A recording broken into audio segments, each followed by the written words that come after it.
সাতক্ষীরা জেলায় মোট 4টি আসনে আমাদের ওসিভি অর্থাৎ আউট কান্ট্রি ভোট এবং ইন কান্ট্রি পোস্টাল ভোট, এই ভোটে আপনার মোট আমাদের নিবন্ধন ছিল তালা 1 আসন, সাতক্ষীরা 1 আসনে তালা কলারোয়াতে মোট 5,852 জন, সাতক্ষীরা 2 আসনে সাতক্ষীরা সদর দেবহাটা 6,232, সাতক্ষীরা 3 আসন আশাশুনি কালীগঞ্জে 4,460 জন এবং সাতক্ষীরা 4 আসনে শ্যামনগরে 2,205 জন।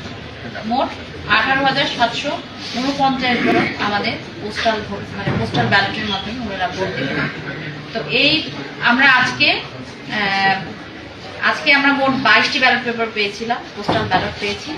তার মধ্যে সাতক্ষীরা 2 আসনে মোট 17টি ব্যালট, তার মধ্যে 3টি সিস্টেম রিজেক্ট করেছে, কারণ সঠিকভাবে এটা স্ক্যান করা হয় নাই সম্ভবত ভোটার কর্তৃক, সিস্টেম ওভাবেই এটাকে রিজেক্ট করে সেগুলো বাতিল করেছি আমরা। আর 14টি ব্যালট পোস্টাল ব্যালট যেটি ভ্যালিড হয়েছে সেটি বাক্সে ফেলা হয়েছে।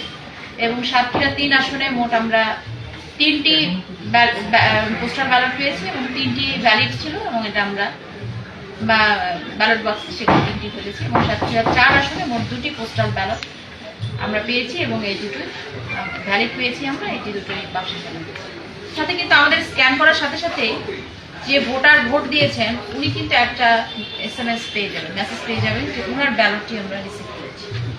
এটা যেমন একটা স্বচ্ছতার বিষয়, সেখানে সাথে কিন্তু আমরা বিভিন্ন প্রার্থী যারা আছে তাদের এজেন্টের সম্মুখে কিন্তু আমরা এটি ব্যালট বাক্সে পেয়েছি এক অধিকতর সতর্কতার জন্য। এবং যেদিন আমাদের এটি ভোটটি 4:30 পর্যন্ত আমরা রিসিভ করবো, 4:30টার পর থেকে এটি গণনা শুরু হবে এবং যে কক্ষে গণনা হবে সেখানেও প্রার্থীদের এজেন্ট থাকবে এবং এটি সিসি ক্যামেরার আওতায় থাকবে।